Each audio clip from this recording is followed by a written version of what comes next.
¿no? O sea, son colegios que de alguna manera logran resultados importantes. En el CIMSE, la evidencia no sistemática, pero que tenemos un poco más informal, sugiere que también desarrollan otros aspectos socioafectivos. De hecho, ahí está mi colegio, uno de ellos, el IAE, el Instituto Alonso Ercilla, así que no lo de derecho también. No, pero eso fue Dante, de hecho, fue el que propuso eso, yo no lo pienso. ¿Ya? Colegio Mariano, que estudió mi señora, de hecho, sí también está. No, pero son varios colegios, ¿ya?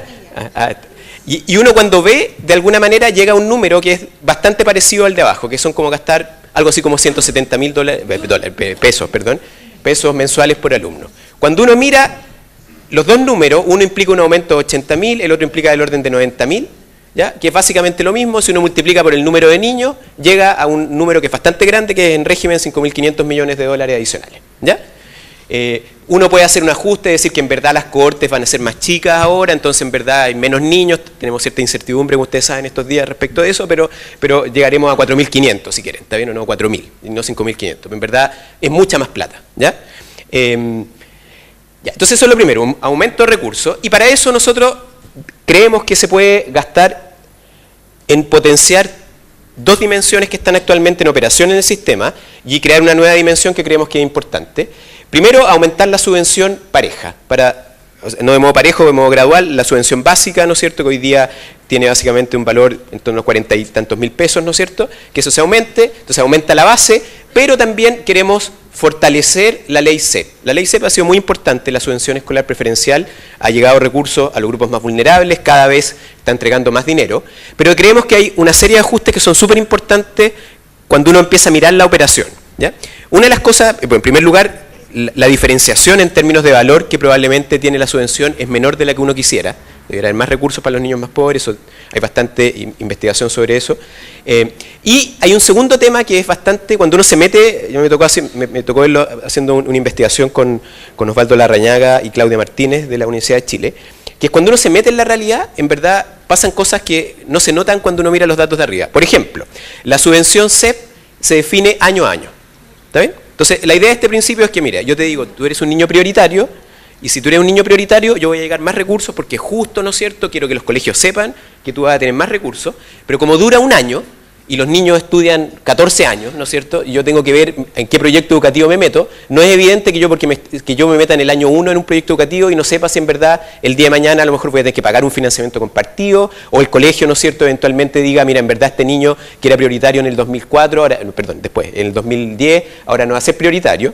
Y en segundo lugar, hay un tema que tiene que... Entonces, entonces nosotros decimos que esto debiera ser más a largo plazo, no puede ser año a año, ¿ya?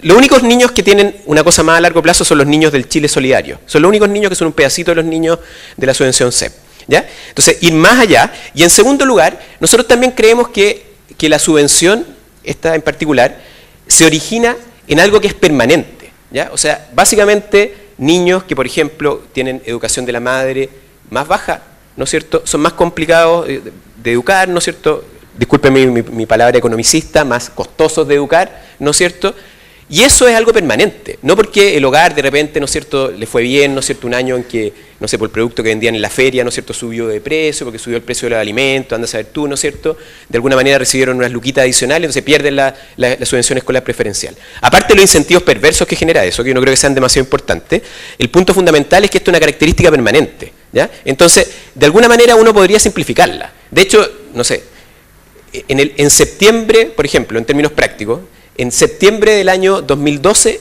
no sabíamos básicamente qué niños iban a ser niños prioritarios del 2013. Eso es la práctica, imagínense ustedes. O sea, sabíamos muy poquitos niños, ¿está bien o no?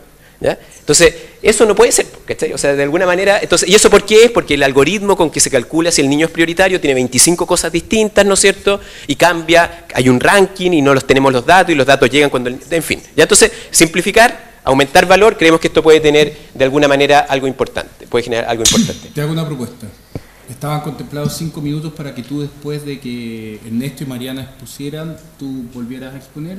Te propongo que esos 5 minutos... Ya. Gracias. Listo. Ya, porque ya me pasé. Ya. Como Longueira. Con lo cual queda claro que te quedan 5 minutos. Me quedan 5 minutos. Ya. Entonces, sin derecho de réplica, ese es el costo, si no, there is no free lunch. Entonces, entonces, aumento de recursos, un aumento de recursos, ¿no es cierto?, que aumente parejo, ¿no es cierto?, pero con una diferenciación, por así decirlo. hacia los grupos más vulnerables. Hay un aspecto técnico acá que también nosotros necesitamos una institucionalidad que vaya dando el valor de la subvención CEP. No puede ser que la subvención CEP se determine por una negociación en el Parlamento, ¿no es cierto?, en que depende cuánta plata haya, ¿no es cierto?, el Ministerio de Hacienda dice algo, después negociamos y llegamos a que la subvención, el segundo escalón sube, no sé, 21.000 pesos porque a uno le gusta mucho, a otro le gusta poco, entonces subimos en promedio. O sea, debiera haber de alguna manera algo más informado acá, porque en verdad estamos jugando con el futuro de los niños al final del día, ¿ya? Tercer tema. Hay un tema que está muy presente en la discusión actual, ¿no? Y que en cierto sentido es importante tocarlo, que es el tema de la educación pública. Aquí Pedro nos ayudó a entender bastante el contexto internacional. Nosotros sacamos una propuesta que yo creo que es un poco distinta que lo que está en el documento de trasfondo, pero creo que toca puntos importantes. Entonces aquí la idea es la siguiente. Yo estoy de acuerdo en términos normativos que hay cierto tipo de educación que propende a la integración social, ¿no es cierto?, que propende a la formación cívica, donde no hay selección, donde eventualmente es laica, ¿no es cierto?, que es importante que exista en una sociedad. Yo no estoy diciendo que toda la educación sea así, para nada, de hecho, ¿ya? Pero estoy diciendo que es importante que haya un espacio que tenga esto, ¿ya? Y nosotros creemos que hay instrumentos de política que pueden ayudar a favorecer a este tipo de educación una vez que muestre que efectivamente está logrando lo que promete, ¿ya? Entonces yo digo, en verdad, mira, si hay proyectos educativos que aceptan un modelo donde hay educación de lo que nosotros denominamos de características públicas, que tiene diversidad social, por eso que el ministro parece que no se leyó, el exministro no se leyó esta parte del informe, pero hay un tema importante de segregación acá, ¿ya?, que promueve la integración, ¿no es cierto?, reciben una subvención adicional por alumno, ¿ya? Una subvención que puede tener distintos números, ¿ya? Nosotros el número al que llegamos es 10.000 pesos por alumno, que de hecho es algo similar a lo que se hace en Bélgica. Yo no sé si ustedes conocen el sistema belga es un sistema bastante basado en la provisión privada, de hecho con un quasi voucher, y donde hay una subvención especial a colegios públicos, justamente porque se cree como sociedad que es importante que haya estos espacios de integración, ¿ya?, donde haya niños con distintas religiones, ¿no es cierto?, donde haya niños diversos socialmente, donde haya de alguna manera una conversación, ¿ya? Si los colegios están dispuestos a aceptar este modelo, se pueden financiar, y de hecho no tienen por qué ser puros colegios municipales, también pueden ser colegios particulares subvencionados que asuman este modelo. Entonces esa es otra propuesta.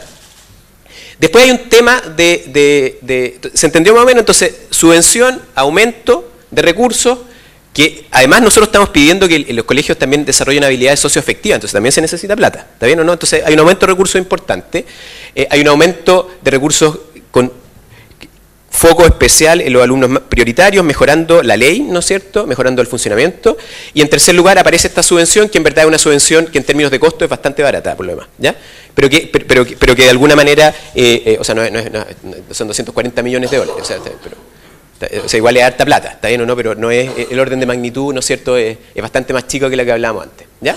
Después hay todo un tema de institucionalización de la educación pública, y donde nosotros tomamos bastante de lo que se plantea en el panel de educación pública, en que estuvo Mariana, el ministro Beyer, ¿no es cierto?, y otras personas que están mencionadas acá. Nosotros lo tomamos, creemos que es una buena idea, creemos sí que hay que potenciar en la transición, ¿no es cierto?, a una nueva institucionalidad basada en proveedores directos que se encargan de la provisión de educación pública a nivel local, ¿no es cierto?, descentralizado. Creemos que hay una serie de restricciones, ¿no es cierto?, de hecho vienen de las sugerencias que nos decía Pedro Montt, que está acá en su trabajo, 1.500 alumnos, ¿no es cierto? Nosotros sí creemos que hay que potenciar un poco más el capital humano que está presente en la administración, entonces hacemos una sugerencia, ¿no es cierto?, en que hay de alguna manera un director ejecutivo muy empoderado, con sueldos bastante altos, por así decirlo, con equipos, ¿no es cierto?, y ahí damos unos costos y creemos que esto en la transición es importante, ¿ya?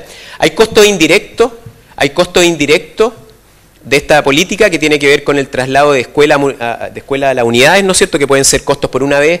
Pedro tiene una estimación que son del orden de $1.000 millones, ¿no es cierto? También hay ahorros cuando tú traspasas acá, nosotros también hemos hecho con otra gente algunos ahorros cuando consolidas colegios, pero aquí hay un tema como importante que creemos que es relevante, además para lograr el punto que mencionamos antes, que es asegurarnos, ¿no es cierto?, de que efectivamente la provisión que se hace en estos establecimientos públicos, ¿no es cierto?, es de calidad integral, ¿ya? Yo creo que, a ver, voy a en aras del tiempo, ¿no es cierto?, y terminando, simplemente decir que hay otras propuestas que están presentes, que tienen que ver con carrera docente, educación técnico-profesional, hay un par de puntos de educación superior, que yo creo que son innovadores también, nosotros no nos metemos mucho en el tema de